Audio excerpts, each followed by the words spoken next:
नहीं सर, आप non league के बात क्या करते हैं? अच्छा, मैं नॉन लीग का हूं, इसलिए आपने बात नहीं करनी। नहीं, मोहब्बत के ऊपर दफा 44 ला दे। मैं सबकी माँ हूँ, सारे मेरे लिए बराबर है। ਹੈਗੀ ਉਹਨਾਂ ਦੀ, ਸਾਡੀ ਆਪਣੀ ਮਾਂ ਹੈ। ਅੱਛਾ, ਉੱਥੇ ਰਹਿ ਕੇ ਮੈਂ 3 ਸਾਲ ਚ 2 ਕਰੋੜ ਕਮਾਇਆ ਸੀ, ਇੱਥੇ ਆ ਕੇ 2 ਕਰੋੜ ਪੱਲਿਓਂ ਲਾ ਕੇ ਸਭ ਕੁਝ ਵਿਕ ਕੇ ਕਿਰਾਏ ਦੇ ਮਕਾਨ ਤੇ ਬਹਿ ਗਿਆ। ਇੱਕ ਇਮਰਾਨ ਖਾਨ ਜਾਏਗਾ ਤੇ ਕਰੋੜੋਂ ਇਮਰਾਨ ਖਾਨ ਇੱਥੇ ਪੈਦਾ ਹੋ ਜਾਏਗਾ। ਚਾਈਨਾ ਤੁਸੀਂ ਦੇਖੋ ਕਿ ਬੈਂਕਾਂ ਦੇ ਅੱਗੇ ਵੀ ਲੋਕਾਂ ਨੇ ਸਟਾਲ ਲਾਏ ਨੇ, ਇਹਨਾਂ ਨੇ ਗਰੀਬਾਂ ਦਾ ਹੱਕ ਵੀ ਖੋਹ ਲਿਆ ਹੈ। ਇੱਕ ਮੁੰਡੇ ਦੀ ਚੀਜ਼ ਵੇਚਣ ਵਾਲਾ ਵਿਚਾਰਾ, ਉਹਦੇ ਕੋਲ ਵੀ ਚੀਜ਼ਾਂ ਖੋਹ ਕੇ ਇਹਨਾਂ ਦੇ ਰੱਖ ਲਈਆਂ ਨੇ। ਮੈਂ ਅੱਛਾ ਭਲਾ ਚਾਈਨਾ ਸੈਟਲ ਸੀ, ਗਲਤੀ ਕੀਤੀ ਪਾਕਿਸਤਾਨ ਬਿਜ਼ਨਸ ਕਰਕੇ ਕੰਗਲੇ ਹੋ ਗਏ। ਇਹਨਾਂ ਨੇ ਉਹ ਕਾਰੋਬਾਰ ਹੀ ਖੋਹ ਲਿਆ। ਸਾਡੀ ਗਵਰਨਮੈਂਟ ਸਾਡੇ ਕੋਲ ਖੋਹ ਰਹੀ, ਉਹਨਾਂ ਦੀ ਗਵਰਨਮੈਂਟ ਖੁਦ ਸਟਾਲ ਲਵਾ ਰਹੀ ਹੈ। ਹਰ ਕਿਸੇ ਨੂੰ ਫੜ ਕੇ ਵਿਚਾਰੇ ਨੂੰ ਅੰਦਰ ਕਰ ਦਿੰਦੇ ਨੇ। ਤੁਸੀਂ ਚਾਰ ਲਫ਼ਾਜ਼ ਬੋਲੋਗੇ ਤੁਹਾਨੂੰ ਅੰਦਰ ਕਰ ਦੇਣਗੇ। ਕਰਪਸ਼ਨ ਨਾਲ ਸਾਡਾ ਮੁਲਕ ਬਹੁਤ ਭਰ ਗਿਆ ਤਾਂ ਕੁਝ ਨਹੀਂ ਤੇ ਕਮ ਸੇ ਕਮ ਸਟਾਲ ਤੇ ਲੱਗਣ ਦਿੰਦੇ। ਤੁਸੀਂ ਦੇਖੋ ਚਾਈਨਾ ਨੇ ਸਾਡੇ ਕੋਲ ਦੋਸਤੀ ਤੋੜਤੀ ਹੈ ਤੇ ਚਾਈਨਾ ਨੇ ਪਾਕਿਸਤਾਨ ਤੋਂ ਬਾਈਕਾਟ ਕਰ ਦਿੱਤਾ ਹੈ। ਕਿਉਂ ਕੀਤਾ? ਕਿਉਂਕਿ ਸਾਡੀਆਂ ਹਰਕਤਾਂ ਨਹੀਂ ਠੀਕ। ਅਮਰੀਕਾ ਦਾ ਯਹੂਦੀ ਇਸਰਾਈਲ ਦਾ ਬੰਦਾ ਜਿਹੜਾ ਸਾਫ਼ ਕਹਿ ਰਿਹਾ ਹੈ ਕਿ ਇਮਰਾਨ ਖਾਨ ਕੋਲ ਸਾਨੂੰ ਖਤਰਾ ਹੈ, ਤੇ 에ਅਰਪੋਰਟ ਤੇ ਜਾਓ ਤੇ ਅਗਲੇ ਚੈੱਕ ਕਰਦੇ ਨੇ ਪਾਕਿਸਤਾਨੀ ਨੂੰ ਵਾਪਸ ਭੇਜ ਦਿਓ। ਇਹਨਾਂ ਨੇ ਕਰਪਸ਼ਨ ਇੰਨੀ ਕਿ ਕਰਵਾਤੀ ਕਿ ਪਾਕਿਸਤਾਨ ਦੇ ਲੋਕਾਂ ਨੂੰ ਲੋਕ ਗਲਤ ਨਜ਼ਰ ਨਾਲ ਦੇਖਣਾ ਸ਼ੁਰੂ ਕਰ ਦਿੱਤਾ ਹੈ। ਇਮਰਾਨ ਖਾਨ ਦੇ ਹੁੰਦੇ ਸਾਨੂੰ ਇੱਕ ਅੱਛੀ ਲਾਈਨ 'ਚ ਖੜਾ ਕਰਦੇ ਸੀ, ਹੁਣ ਸਾਨੂੰ ਘਟੀਆ ਲਾਈਨ 'ਚ ਖੜਾ ਕਰ ਦਿੰਦੇ ਨੇ। ਕਿਉਂ? ਇਹ 4 ਸੂਬੇ ਨੇ, ਅਗਰ ਚਾਰੋਂ ਇਕੱਠੇ ਹੋ ਜਾਣ ਨਾ, ਸਮੁੰਦਰ ਬਣ ਜਾਏ ਤੇ ਦੁਨੀਆ ਦੀ ਕੋਈ ਤਾਕਤ ਨਹੀਂ ਸਾਨੂੰ ਪਿੱਛੇ ਰੋਕ ਸਕਦੀ। ਪੰਜਾਬੀਆਂ 'ਚ ਏਕਾ ਨਹੀਂ ਹੈਗਾ। ਜਿੱਦਣ ਪੰਜਾਬ ਇੱਕ ਹੋ ਜਾਏ ਨਾ, ਪੂਰਾ ਦੁਨੀਆ ਇੱਕ ਹੋ ਜਾਏਗੀ। ਮੈਂ ਕਰੀਮ ਮਾਰਕੀਟ 7 ਸਟਾਲ ਲੱਗਦਾ ਸੀ, ਬੰਦ ਕਰਵਾਤੇ। 15 ਮੁੰਡੇ ਮੇਰੇ ਕੋਲ ਕੰਮ ਕਰਦੇ ਸੀ, ਉਹ ਵਿਚਾਰੇ ਬੇਰੋਜ਼ਗਾਰ ਹੋ ਗਏ, ਕੰਗਾਲ ਹੋ ਚੁੱਕੇ ਆ। ਲੱਖਾਂ ਦਾ ਮਾਲ ਸੜ ਗਿਆ, ਬੇਕਾਰ ਹੋ ਗਿਆ। ਉਹ ਸਿਆਸਤਦਾਨਾਂ ਕੋਲ ਬਚ ਕੇ ਇੱਕ ਹੋ ਜਾਣ, ਨਹੀਂ ਤੇ 1 ਘੰਟਾ ਨਹੀਂ ਲੱਗਣਾ ਇਮਰਾਨ ਖਾਨ ਨੂੰ ਬਾਹਰ ਕਢਾਉਣ ਤੇ। ਜੇ ਚਾਰੋਂ ਸੂਬੇ ਭਰਾ ਇਕੱਠੇ ਹੋ ਕੇ ਇੱਕ ਆਵਾਜ਼ ਬਣੋ ਤੇ ਇਸਲਾਮ ਨੂੰ ਤਰਜੀਹ ਦਿਓ। ਤੇ ਅਸੀਂ ਆਲਰੇਡੀ ਗੁਲਾਮ ਬਣ ਗਏ ਆ, ਅਸੀਂ ਗੁਲਾਮੀ ਦੀ ਜ਼ਿੰਦਗੀ ਜੀ ਰਹੇ ਹਾਂ। यार वो जेल के अंदर है, बोर्ड से बाहर है ना। अच्छा, आप जिसे चाहेंगे आप मोहब्बत करेंगे, जिसे मैं चाहूंगा मैं मोहब्बत करूंगा। मोहब्बत के ऊपर पाबंदी है। नहीं पाबंदी तो नहीं है। अस्सलाम वालेकुम। वालेकुम सलाम। सर वोट किसे डाल रहे हैं? सर वोट तो इंशाल्लाह रहेगा ही इमरान खान ਦਾ ਸਾਰੀ ਜ਼ਿੰਦਗੀ ਲਈ। और रवे ना रवे मगर इंशाल्लाह उनका जज्बा सारी जिंदगी रहेगा। एक इमरान खान जाएगा तो करोड़ों इमरान खान इतने पैदा हो जाएगा। इतना जज्बाती बयान की क्या वजह है? जज्बाती सर देखो, चाइना देखो साढ़े तरक्की क्यों 18 ਸਾਲ ਸਾਡੇ ਤੋਂ ਪਿੱਛੇ ਹੈ ਤੇ 100 ਸਾਲ ਅੱਗੇ ਹੈ। ਚਾਈਨਾ ਤੁਸੀਂ ਦੇਖੋ ਕਿ ਬੈਂਕਾਂ ਦੇ ਅੱਗੇ ਵੀ ਲੋਕਾਂ ਨੇ ਸਟਾਲ ਲਾਏ ਨੇ, ਇਹਨਾਂ ਨੇ ਗਰੀਬਾਂ ਦਾ ਹੱਕ ਵੀ ਖੋਹ ਲਿਆ ਹੈ ਕਿ ਸਟਾਲ ਇੱਕ ਮੁੰਡੇ ਦੀ ਚੀਜ਼ ਵੇਚਣ ਵਾਲਾ ਵਿਚਾਰਾ, ਉਹਦੇ ਕੋਲ ਵੀ ਚੀਜ਼ਾਂ ਖੋਹ ਕੇ ਇਹਨਾਂ ਦੇ ਰੱਖ ਲਈਆਂ ਨੇ। ਤੁਸੀਂ ਚਾਈਨਾ ਅੱਜ ਵੀ YouTube ਤੇ ਦੁਨੀਆ ਦੀ ਸਰਚ ਕਰੋ ਕਿ ਚਾਈਨਾ ਦੇ ਕਿੱਥੇ ਜਗ੍ਹਾ ਤੇ ਕੋਈ ਸਟੈਂਡ ਲੱਗਾ, 1 ਰੁਪਿਆ ਨਹੀਂ ਲੈਂਦੇ ਇਕਨੋਮੀ। ਮੈਂ ਅੱਛਾ ਭਲਾ ਚਾਈਨਾ ਸੈਟਲ ਸੀ, ਗਲਤੀ ਕੀਤੀ ਪਾਕਿਸਤਾਨ ਬਿਜ਼ਨਸ ਕਰਕੇ ਕੰਗਲੇ ਹੋ ਗਏ। ਇਹਨਾਂ ਨੇ ਉਹ ਕਾਰੋਬਾਰ ਹੀ ਖੋਹ ਲਿਆ। ਤੁਸੀਂ ਪੂਰੀ ਇਕਨੋਮੀ ਦੇਖੋ ਚਾਈਨਾ ਦੀ, ਉੱਥੇ ਕਿਤੇ ਵੀ ਤੁਸੀਂ ਬੈਂਕਾਂ ਦੇ ਅੱਗੇ ਸਟਾਲ ਖੁਦ ਬੈਂਕ ਲਵਾ ਰਹੇ ਨੇ, ਤੁਸੀਂ ਲਾਓ, ਇੱਕ ਦੂਜੇ ਦੀ ਸਪੋਰਟ ਕਰਦੇ ਨੇ ਆਵਾਮ। ਸਾਡੀ ਗਵਰਨਮੈਂਟ ਸਾਡੇ ਕੋਲ ਖੋਹ ਰਹੀ, ਉਹਨਾਂ ਦੀ ਗਵਰਨਮੈਂਟ ਖੁਦ ਸਟਾਲ ਲਵਾ ਰਹੀ। दोबारा चाइना जाना चाहेंगे? ਇੱਥੋਂ ਨਿਕਲ ਦੀ ਇਹੀ ਕੋਸ਼ਿਸ਼ ਕਰ ਰਹੇ ਕਿ ਅੱਲਾ ਕਰੇ ਨਿਕਲੇ, ਮਗਰ ਆਪਣੇ ਪਾਕਿਸਤਾਨ ਦੀ ਆਵਾਮ ਨੂੰ ਦੇਖ ਕੇ ਦਿਲ ਕਰਦਾ ਕਿ ਇੱਥੇ ਰੁਕੀਏ। ਰੁਕਣ ਕੀ ਇਹਦੀਏ, ਹਰ ਕਿਸੇ ਨੂੰ ਫੜ ਕੇ ਵਿਚਾਰੇ ਨੂੰ ਅੰਦਰ ਕਰ ਦਿੰਦੇ ਨੇ। ਤੁਸੀਂ 4 ਲਫ਼ਾਜ਼ ਬੋਲੋਗੇ ਤੁਹਾਨੂੰ ਅੰਦਰ ਕਰ ਦੇਣਗੇ ਕਿ ਯਾਰ ਮੀਡੀਆ ਗਲਤ ਹੈ। ਮੀਡੀਆ ਗਲਤ ਨਹੀਂ, ਮੀਡੀਆ ਦੇ ਉੱਤੇ ਜਿਹੜੇ ਦਬਾਅ ਹੈ ਨਾ, ਆਜ਼ਾਦ ਮੀਡੀਆ ਤੇ ਹੈ ਨਹੀਂ ਹੈ। ਟੋਟਲ ਕਰਪਸ਼ਨ ਨਾਲ ਸਾਡਾ ਮੁਲਕ ਬਹੁਤ ਭਰ ਗਿਆ। ਉਹ ਬੰਦਾ ਕੁਝ ਠੀਕ ਕਰਨ ਆਇਆ ਸੀ, ਉਹਨੂੰ ਠੀਕ ਕਰਨ ਲਈ ਇਹਨਾਂ ਨੇ ਅੰਦਰ ਭੇਜ ਦਿੱਤਾ। ਜੋ ਠੀਕ ਕਰ ਰਿਹਾ ਤੁਹਾਨੂੰ ਠੀਕ ਕਰਨ ਨਹੀਂ ਦਿੰਦੇ। ਸਰ ਜਿਹੜਾ ਬੰਦਾ ਚਲੋ ਇੰਨਾ ਕੁਝ ਨਹੀਂ ਤੇ ਕਮ ਸੇ ਕਮ ਸਟਾਲ ਤੇ ਲੱਗਣ ਦਿੰਦੇ। ਮੈਂ ਕਿਹਾ ਸਾਡੀ ਚਾਈਨਾ ਤਰੱਕੀ ਕਿਉਂ ਕਰ ਗਿਆ ਸਾਡੇ ਤੋਂ ਅੱਗੇ? ਤੁਸੀਂ ਦੇਖੋ ਚਾਈਨਾ ਨੇ ਸਾਡੇ ਕੋਲ ਦੋਸਤੀ ਤੋੜਤੀ ਹੈ, ਸਾਡਾ ਨਾਮ ਹੀ ਨਹੀਂ ਹੈਗਾ ਚਾਈਨਾ ਨੇ। ਚਾਈਨਾ ਨੇ ਪਾਕਿਸਤਾਨ ਤੋਂ ਬਾਈਕਾਟ ਕਰ ਦਿੱਤਾ ਹੈ। ਕਿਉਂ ਕੀਤਾ? ਕਿਉਂਕਿ ਸਾਡੀਆਂ ਹਰਕਤਾਂ ਨਹੀਂ ਠੀਕ। ਅੱਜ ਇਮਰਾਨ ਖਾਨ ਦਾ ਚਾਈਨਾ ਕਿੰਨੇ ਮੁਲਕ ਖੜੇ ਨੇ, ਤੁਸੀਂ ਦੇਖਿਆ ਕਿ ਕਿੰਨੇ ਇਲਜ਼ਾਮ ਲਾ ਰਹੇ ਨੇ ਉਹਦੇ ਤੇ। ਫਿਰ ਅੱਜ ਉਹ ਬਾਇਜ਼ਤ ਬਰੀ ਹੈ ਦੂਸਰੇ ਮੁਲਕਾਂ ਤੋਂ। ਯਹੂਦੀਆਂ ਨੂੰ, ਯਹੂਦੀ ਇੱਕ ਬੰਦਾ ਅਮਰੀਕਾ ਦਾ ਯਹੂਦੀ ਇਸਰਾਈਲ ਦਾ ਬੰਦਾ ਜਿਹੜਾ ਸਾਫ਼ ਕਹਿ ਰਿਹਾ ਹੈ ਕਿ ਇਮਰਾਨ ਖਾਨ ਕੋਲ ਸਾਨੂੰ ਖਤਰਾ ਹੈ, ਯਹੂਦੀ ਕੌਮਨੀ ਨੂੰ ਖਤਰਾ ਹੈ, ਬਿਲਕੁਲ ਸਾਰੀ ਨੂੰ। ਟੋਟਲ ਇਹਨਾਂ ਨੇ ਫੜ ਕੇ ਉਹਨੂੰ ਅੰਦਰ ਕਰ ਦਿੱਤਾ ਹੈ। ਦੱਸੋ ਕੀ ਕਰੀਏ? सर आप माशाल्लाह चाइना कितना अर्सा रहे हैं? माशाल्लाह 3 साल।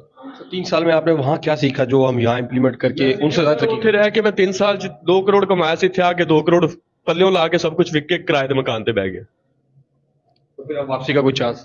ਚਾਂਸ ਕੀ, ਇਹਨਾਂ ਨੇ ਸਾਰੀ ਇਕਨੋਮੀ ਖਰਾਬ ਕਰਤੀ ਪਾਕਿਸਤਾਨ ਦੀ। ਹੁਣ ਤੇ 에ਅਰਪੋਰਟ ਤੇ ਜਾਓ ਤੇ ਅਗਲੇ ਚੈੱਕ ਕਰਦੇ ਨੇ ਪਾਕਿਸਤਾਨੀ ਨੂੰ ਵਾਪਸ ਭੇਜ ਦਿਓ।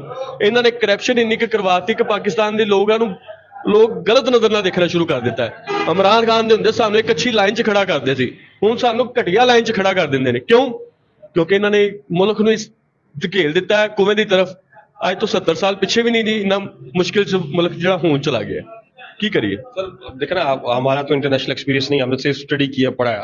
आप वहाँ रहकर आए, आपने जब बड़ी अच्छी मिसाल दी कि बैंक्स खुद स्टॉल लगवाते हैं। और कोई ऐसी कोई 2-4 मिसालें दें, अगर हमारे हुक्मरान देखें तो शायद कोई चीज को देख के कुछ अमल करें। ਘਰ 'ਚ ਚਾਰ ਭਰਾ ਹੁੰਦੇ ਨਾ, ਇਹ ਚਾਰ ਸੂਬੇ ਨੇ, ਅਗਰ ਚਾਰੋਂ ਇਕੱਠੇ ਹੋ ਜਾਣ ਨਾ, ਸਮੁੰਦਰ ਬਣ ਜਾਏ ਤੇ ਦੁਨੀਆ ਦੀ ਕੋਈ ਤਾਕਤ ਨਹੀਂ ਸਾਨੂੰ ਪਿੱਛੇ ਰੋਕ ਸਕਦੀ। ਇੱਕ ਪੰਜਾਬ ਹੀ ਆਪਸ 'ਚ ਕੋਆਪਰੇਟ ਕਰ ਲੇ, ਪਠਾਨ ਇੱਕ ਹੋ ਸਕਦੇ ਨੇ, ਸਿੰਧੀ ਇੱਕ ਹੋ ਸਕਦੇ ਨੇ, ਸਾਡੇ ਸਿਰ ਪੰਜਾਬੀਆਂ 'ਚ ਏਕਾ ਨਹੀਂ ਹੈਗਾ। ਜਿੱਦਣ ਪੰਜਾਬੀ ਇੱਕ ਹੋ ਜਾਏ ਨਾ, ਪੂਰਾ ਦੁਨੀਆ ਇੱਕ ਹੋ ਜਾਏਗੀ। ਸਭ ਚਾਰ ਭਰਾ ਨੇ, ਚਾਰੋਂ ਸੂਬੇ ਨੇ, ਚਾਰੋਂ ਇੱਕ ਦੂਜੇ ਨਾਲ ਹੱਥ ਮਿਲਾ ਕੇ ਚੇਨ ਬਣਾ ਲੈਣ ਤੇ ਇਨਸ਼ਾਅੱਲਾ ਸਭ ਪਾਸੇ ਇੱਕ ਹੀ ਗੱਲ ਹੋਣੀ ਚਾਹੀਦੀ। ਜਿਹੜੀ ਚੀਜ਼ ਤੋਂ ਬਾਈਕਾਟ ਕਰਦੇ ਨੇ ਉਹ ਕਰ ਦੇਣ। ਦੁਨੀਆ ਮੁਲਕ ਉਦੋਂ ਤਰੱਕੀ ਕਰਦਾ ਜਿਹੜੀ ਚੀਜ਼ ਗਲਤ ਹੈ ਉਹਨੂੰ ਬਾਈਕਾਟ ਕਰ ਦੇਣਾ ਚਾਹੀਦਾ। ਹੁਣ ਸਾਡੇ ਕੋਲੇ ਰੋਜ਼ਗਾਰ ਨਹੀਂ ਹੈਗਾ ਕਿ ਅਸੀਂ ਸਟਾਲ ਵੀ ਲਾ ਚੁੱਕੀਏ। ਮੈਂ ਕਰੀਮ ਮਾਰਕੀਟ 7 ਸਟਾਲ ਲੱਗਦੇ ਸੀ, ਬੰਦ ਕਰਵਾਤੇ। 15 ਮੁੰਡੇ ਮੇਰੇ ਕੋਲ ਕੰਮ ਕਰਦੇ ਸੀ, ਉਹ ਵਿਚਾਰੇ ਬੇਰੋਜ਼ਗਾਰ ਹੋ ਗਏ। ਉਹ ਕਦੀ ਕਹਿੰਦੇ ਸਰ 1000 ਰੁਪਏ ਭੇਜਣਾ, ਕਦੀ ਕਹਿੰਦੇ 2000 ਭੇਜਣਾ। ਮੈਂ ਕਿੱਥੋਂ ਭੇਜਾਂ? ਕੰਗਾਲ ਹੋ ਚੁੱਕੇ ਆ, ਲੱਖਾਂ ਦਾ ਮਾਲ ਸੜ ਗਿਆ, ਬੇਕਾਰ ਹੋ ਗਿਆ। ਬਸ ਇਹੀ ਮਸਲਾ ਹੈ। ਤੁਸੀਂ ਚਾਈਨਾ ਕਿਤੇ ਵੀ ਜਾ ਕੇ ਤੁਸੀਂ ਭਾਈ ਜਾ ਕੇ ਸਟਾਲ ਲਾਓਗੇ, ਤੁਹਾਨੂੰ ਮਨਾ ਨਹੀਂ ਕਰਨਗੇ, ਖੁਦ ਕਹਿਣਗੇ ਲਾਓ ਭਾਈ। ਤੁਸੀਂ ਖੁਦ YouTube ਤੇ ਸਰਚ ਕਰੋ ਕਿ ਤੁਹਾਨੂੰ ਚਾਈਨਾ 'ਚ ਸਟਾਲ ਆਮ ਲੱਗੇ ਨਜ਼ਰ ਆਣਗੇ। ਰੇਲਵੇ ਸਟੇਸ਼ਨ ਦੀ ਰੇਲਵੇ ਪਟੜੀ ਦੇ ਉੱਤੇ ਲੱਗੇ ਨੇ, ਜਿਸ ਟਾਈਮ ਟ੍ਰੇਨ ਦਾ ਟਾਈਮ ਹੁੰਦਾ ਸਟਾਲ ਪਿੱਛੇ ਢਾ ਲੈਂਦੇ ਨੇ ਤੇ ਫਿਰ ਜਦੋਂ ਟ੍ਰੇਨ ਗੁਜ਼ਰਦੀ ਫਿਰ ਸਟਾਲ ਲੱਗ ਜਾਂਦੇ। ਉਹਨਾਂ ਨੇ ਕੋਈ ਐਸੀ ਜਗ੍ਹਾ ਨਹੀਂ ਜਿੱਥੇ ਸਟਾਲ ਨਹੀਂ ਲੱਗਾ। सर नौजवानों को क्या मैसेज देंगे आप? माशाल्लाह आप ਮੈਸੇਜ ਸਰ ਇਹੀ ਹੈ ਕਿ ਸਭ ਇੱਕ ਹੋਣ, ਇੱਕ ਦੂਜੇ ਨਾਲ ਕੋਆਪਰੇਟ ਕਰਨ। ਸਭ ਮੁਸਲਿਮ ਭਾਈ ਆ, ਇਹਦੇ 'ਚ ਫਿਰਕੇਬਾਜ਼ੀਆਂ ਮੌਲਵੀਆਂ ਕੋਲੋਂ, ਹਰ ਚੀਜ਼ਾਂ ਕੋਲੋਂ, ਸਿਆਸਤਦਾਨਾਂ ਕੋਲ ਬਚ ਕੇ ਇੱਕ ਹੋ ਜਾਣ। ਨਹੀਂ ਤੇ 1 ਘੰਟਾ ਨਹੀਂ ਲੱਗਣਾ ਇਮਰਾਨ ਖਾਨ ਨੂੰ ਬਾਹਰ ਕਢਾਉਣ ਤੇ, ਜੇ ਸਾਡੀ ਚਾਰ ਆਵਾਮ, ਚਾਰੋਂ ਭਰਾ, ਚਾਰੇ ਸੂਬੇ ਨੇ ਇਕੱਠੇ ਹੋ ਜਾਣ। ਇਹ ਨਹੀਂ ਕਿ ਕੱਲ ਉਹਦੇ ਜਲਸੇ ਤੇ ਚਲੇ ਜਾਓ, ਪਰਸੋਂ ਦੇ ਜਲਸੇ ਤੇ ਚਲੇ ਜਾਓ। ਜਲਸਿਆਂ ਦਾ ਕੰਮ ਨਹੀਂ ਹੋਣਾ। ਇੱਕ ਚੇਨ ਬਣ ਕੇ ਇੱਕ ਦਿਨ ਤੋੜਨਾ ਪੈਣਾ ਐਸਾ ਕਿ ਜੇ ਮੁਲਕ ਨੂੰ 100 ਸਾਲ ਦੀ ਤਰੱਕੀ ਤੇ ਲਿਆਣਾ ਤੇ ਇੱਕ ਦਿਨ ਐਸਾ ਰੱਖੋ ਕਿ ਚਾਰੋਂ ਸੂਬੇ ਭਰਾ ਇਕੱਠੇ ਹੋ ਕੇ ਇੱਕ ਆਵਾਜ਼ ਬਣੋ ਤੇ ਇਸਲਾਮ ਨੂੰ ਤਰਜੀਹ ਦਿਓ ਤੇ ਇਸਲਾਮ ਨੂੰ ਅੱਗੇ ਲਿਆਓ। ਤੁਸੀਂ ਦੇਖੋ ਕਿ ਦੁਨੀਆ ਦੀ ਇੱਕ ਇੰਡੀਆ, ਇੱਕ ਪਾਕਿਸਤਾਨ ਤੇ ਬੰਗਲਾਦੇਸ਼, ਇੱਥੇ ਐਜੂਕੇਸ਼ਨ ਵਿਕਦੀ ਹੈ। ਅਮਰੀਕਾ ਤੁਸੀਂ ਚਲੇ ਜਾਓ, ਜਿਹੜੀ ਮਰਜ਼ੀ ਕੰਟਰੀ ਚਲੋ, ਇੱਥੇ ਕੋਈ ਐਜੂਕੇਸ਼ਨ ਨਹੀਂ, ਹੋਮ ਐਜੂਕੇਸ਼ਨ ਹੈ। ਆਪਣੇ ਬੱਚਿਆਂ ਨੂੰ ਐਜੂਕੇਸ਼ਨ ਦੇਣ ਦੀ ਬਜਾਏ ਨਾ ਤੁਸੀਂ ਹੋਮ ਐਜੂਕੇਸ਼ਨ ਦਿਓ, ਉਹ ਸਭ ਤੋਂ ਵੱਡੀ ਬੈਸਟ ਹੈ। ਤੁਸੀਂ ਜਿੰਨੀ ਐਜੂਕੇਸ਼ਨ ਦੇ ਰਹੇ ਜੇ, ਗੁਲਾਮੀ ਸਿਖਾ ਰਹੇ ਜੇ। ਗੁਲਾਮੀ ਹੈ ਨਾ, ਬੱਚੇ ਨੂੰ ਸਵੇਰ ਇੰਨੇ ਵਜੇ ਉੱਠਣਾ ਹੈ, ਸਵੇਰ ਇੰਨੇ ਵਜੇ ਜਾਣਾ ਹੈ, ਦੁਪਹਿਰ ਨੂੰ ਇੰਨੇ ਵਜੇ ਆਣਾ, ਫਿਰ ਉਹਨੂੰ ਟਿਊਸ਼ਨ ਲਈ ਭੇਜਣਾ ਹੈ, ਫਲਾਂ ਕਰਨਾ ਹੈ, ਫਲਾਂ ਕਰਨਾ ਹੈ। ਤੁਸੀਂ ਉਹਨੂੰ ਗੁਲਾਮ ਬਣਾ ਰਹੇ ਜੇ ਤੇ ਅਸੀਂ ਆਲਰੇਡੀ ਗੁਲਾਮ ਬਣ ਗਏ ਹੋਏ ਹਾਂ। ਅਸੀਂ ਗੁਲਾਮੀ ਦੀ ਜ਼ਿੰਦਗੀ ਜੀ ਰਹੇ ਹਾਂ। ਸਾਡੇ ਲਈ ਆਪਣੇ ਹੀ ਟੈਕਸ ਤੋਂ ਪੈਸਾ ਦੇ ਕੇ ਤੇ ਆਪ ਅਸੀਂ ਵਸੂਲ ਕਰਨ ਦੇ। चाइना में एजुकेशन का क्या? ਚਾਈਨਾ ਸਰ ਉਹਨੂੰ ਐਜੂਕੇਸ਼ਨ ਨਹੀਂ, ਉਹ ਹੁਨਰ ਸਿਖਾਉਂਦੇ ਨੇ ਬੱਚੇ ਨੂੰ ਸਕੂਲ 'ਚ। ਉਹਨਾਂ ਦੇ ਸਕੂਲਾਂ ਦੇ ਵਿੱਚ ਐਜੂਕੇਸ਼ਨ ਘੱਟ ਹੈ ਔਰ ਹੁਨਰ ਜ਼ਿਆਦਾ ਦਿੱਤਾ ਜਾਂਦਾ। ਕੋਈ ਨਾ ਕੋਈ ਚੀਜ਼ ਬੱਚਾ ਉੱਥੇ ਬਣਾ ਰਿਹਾ ਹੈ ਔਰ ਜਿਹੜੀ ਸਾਨੂੰ ਪ੍ਰੋਡਕਟ ਮਿਲਦੀ ਪਈ। ਚਾਈਨਾ ਤੁਸੀਂ ਜਿੰਨੇ ਵੀ ਸਕੂਲਾਂ 'ਚ ਸਰਚ ਕਰੋਗੇ, ਤੁਹਾਨੂੰ ਉੱਥੇ ਕੋਈ ਨਾ ਕੋਈ ਬੱਚਾ ਕੋਈ ਚੀਜ਼ ਬਣਾ ਰਿਹਾ ਹੈ, ਕੋਈ ਭਾਲੂ ਬਣਾ ਰਿਹਾ ਹੈ, ਕੋਈ ਖਿਡੌਣੇ ਬਣਾ ਰਿਹਾ ਹੈ, ਕੋਈ ਸ਼ੂ ਬਣਾ ਰਿਹਾ ਹੈ। ਉਹ ਚਾਈਨਾ ਦੇ ਬੱਚੇ ਸ਼ੁਰੂ ਤੋਂ ਹੀ ਹੁਨਰਮੰਦ ਨੇ।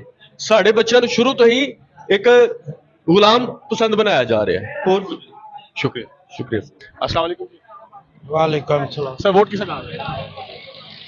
खान साहब को। खान साहब गल करनी तो सही है। नून लीग के नहीं नहीं नहीं, आप सर नून लीग। नहीं सर, खान साहब का वोट क्यों डाल रहे नहीं सर, आप नून लीग की बात क्या कर रही हैं? हैं? इधर नीचे आए। मैं सुन रहा था, मैं इधर था खड़ा। अच्छा, मैं नून लीग का हूं, इसलिए आपने बात नहीं करनी। नहीं, मैं तो बात करने के लिए तैयार हूँ। अच्छा, खान साहब का वोट क्यों डाल रहे हैं? खान साहब को जो मेरा दिल चाहेगा मैं तो वो करूंगा। सर वो तो जेल के अंदर है। यार वो जेल के अंदर है, वोट तो बाहर है ना। अच्छा, वोट तो नहीं जेल के अंदर। तो इतनी मोहब्बत क्यों करते हैं खान से? बस मोहब्बत है। अच्छा, आप जिसे चाहेंगे आप मोहब्बत करेंगे, जिसे मैं चाहूंगा मैं मोहब्बत करूंगा। फिर भी। मोहब्बत के ऊपर पाबंदी है नहीं पाबंदी तो नहीं है। नहीं, मोहब्बत के ऊपर दफा 44 ला दे। वैसे दफा 44 लगी रही है। मोहब्बत के ऊपर लगा दे ना, हाँ। दफा 44 ला दे, कर्फ्यू ला दे मोहब्बत के ऊपर। अच्छा, मोहब्बत का नामो निशान मका दे। आपके अंदर कुछ शायर छुपा हुआ है? नहीं, शायर नहीं छुपा, हर बंदा ही शायर है, जो हालात बने हैं। अच्छा, जो हालात बने। सर मरियम नवाज शरीफ साहिबा इतनी मेहनत कर रही हैं, उनको आप वोट क्यों नहीं डाल बड़ी रहे? मेहनत कर रही है। हाँ जी। मैं तो फारक हूं, मुझे तो काम नहीं मिल रहा। वो कहती है मैं सबकी माँ हूँ, सारे मेरे लिए बराबर है। ਹੈਗੀ ਉਹਨਾਂ ਦੀ ਸਾਡੀ ਆਪਣੀ ਮਾਂ ਹੈ। अच्छा, वो जो इतनी मेहनत कर रही हैं वो आपको नजर नहीं आ रही? ਅਸੀਂ ਕੋਈ ਨਾ ਕਿਸੇ ਕੋਲ ਬਿਰਿਆਨੀ ਖਾਂਦੇ ਆ अच्छा ਤੇ ਨਾ ਕਿਸੇ ਕੋਲ ਅਸੀਂ ਕੁਝ ਲੈ ਕੇ ਖਾਂਦੇ ਆ, ਆਪਣੀ ਮਿਹਨਤ ਕਰਕੇ ਖਾਂਦੇ ਆ। अच्छा ਖਾਨ ਸਾਹਿਬ ਦਾ ਸਭ ਤੋਂ ਵੱਡਾ ਹੈਗਾ ਸੀ ਕਿ ਉਹਨੇ ਹੈਲਥ ਕਾਰਡ ਦਿੱਤਾ ਸੀ। अच्छा, ਬਕਾਇਆ ਕੰਮ ਛੱਡ ਦਿਓ, ਸਿਰਫ ਹੈਲਥ ਕਾਰਡ ਨੂੰ ਵੇਖੋ। ਇਨਸਾਨ ਦੀ ਸਿਹਤ ਤੇ ਸਭ ਕੁਝ ਹੈ, बिल्कुल जी, शुक्रिया ਨਹੀਂ ਤਾਂ ਕੁਝ ਵੀ ਨਹੀਂ ਹੈ। शुक्रिया।